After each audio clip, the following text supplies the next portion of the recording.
If none of those things apply to you, you absolutely have the makings of a good photographer.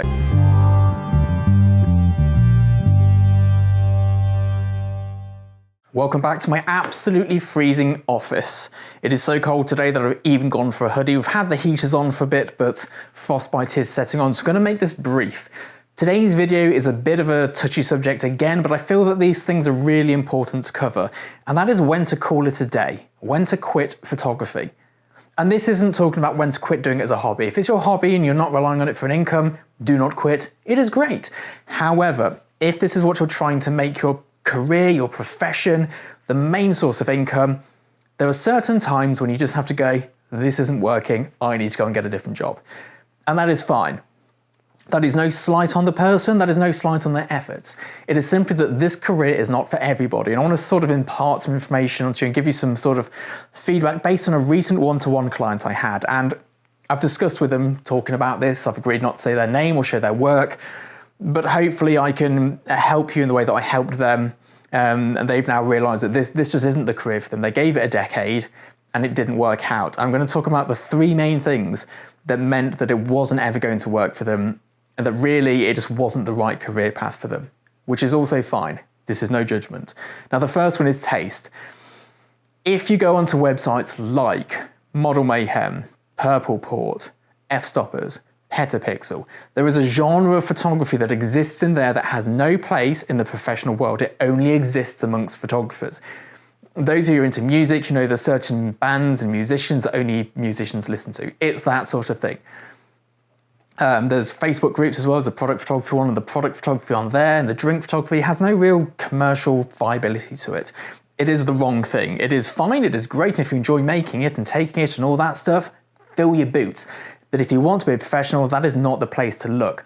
I'm going to do a whole video, hopefully very soon, showing you where I look for inspiration and where I try and keep my finger on the pulse, as it were. But this photographer had gone down that path, and I tried to show them different genres of work, different styles of the same work, what might be commercially viable, and they couldn't really tell the difference, which is fine. I recently bought some expensive headphones and some expensive monitors and microphones, and I'm going to be honest with you, I can't hear the difference, and that's just because it's just not something I know about, and it's something I appreciate perhaps. And this was definitely the case with this photographer, and the portraits he was taking, they were very much Purple Port portraits, which obviously no one's paying for that sort of thing. It's not fashion, it's not beauty, it's just pretty pictures, which is great and which is fine, which is a great way to spend your hobby time, but a profession it doesn't make. Now, the next bit is to do with the way that you work. So I really like my lifestyle, my work style.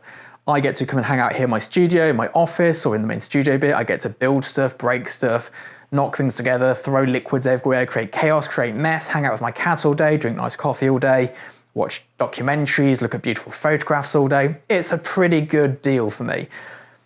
But I also have an insane work ethic in that as soon as I wake up, I begin working, and as soon as I go to bed, I stop, but then often dream about work anyway and have ideas in my sleep. So I'm pretty much 24/7 switched on to being a photographer. And that isn't necessarily taking pictures or learning tech, and it's definitely not looking at gear reviews, but it is when you're watching a film, I can't help but break down all the aspects of the composition, the color palette, the wardrobe, or whatever it may be. And I'm not even a people photographer, but it's definitely something I can't help but do. Now, this photographer, after 10 years, didn't have that much to show for it. I have got something ridiculous like 40 terabytes of images, and he did not. That's not to say you should have 40 terabytes after 10 years, but the amount of work he'd created, even just like test shoots, there just weren't that many of them. Basically, if he'd shot it, it was in the portfolio. There didn't seem to be anything else. So I'm not sure what he did with his time. He said he found it difficult to get shoots going and stuff, but if you want this to be your profession, it's got to be 24/7. It has to be not just your job, but your life, because this is such a highly sought after career. There are so many people who want to be photographers. It is unbelievable. It's just, the competition is so high, and the difference is those who just put in the time. And you have to really go, do you know what, I'm going to live the life of a photographer. That is all I'm going to do. That is my priority. I'm going to do that. Let's crack on with it. And then just really throw yourself all in. You can't be doing it half and half. I went for a phase where I had a part-time job as well as doing this, and it was a nightmare. As soon as I quit the part-time job, I suddenly upped my game a little bit, and as soon as I really went in for it and just went, I am a photographer. It took me about 6 years to tell people what I did for a job. I used to just say I'm a hobbyist, even though I was making the majority of my income from it. As soon as I owned it and just said, yeah, I'm a photographer, this is what I do, this is my lifestyle, this is how I live, this is what I like to do, things really escalated quickly. Now, the final point is one of finance. And this is the tricky one. Everyone's finances are different. If you are single, you have no dependables, no parents who are going to need care or anything like that, stick at it if money's an issue at the moment. Eat beans on toast, and when you're really poor, remove the toast and just eat beans. Good source of protein, it's got a bit of sugar in there as well. Baked beans on toast is like a British student meal staple, or it used to be when I was a student anyway. But yeah, stick at it. If you've got kids or a partner, or if people are propping you up whilst you're doing this, you need to really think how long you can put them through that until it's time to go, do you know what?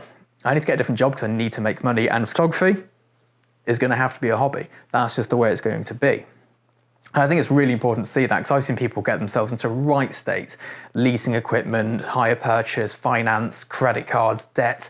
You know, if you need to borrow £200,000, you're probably okay to do that, because that's at a point where you go, do you know what, we need to rebuild this or bring in this new lighting system, which will cost 200 grand.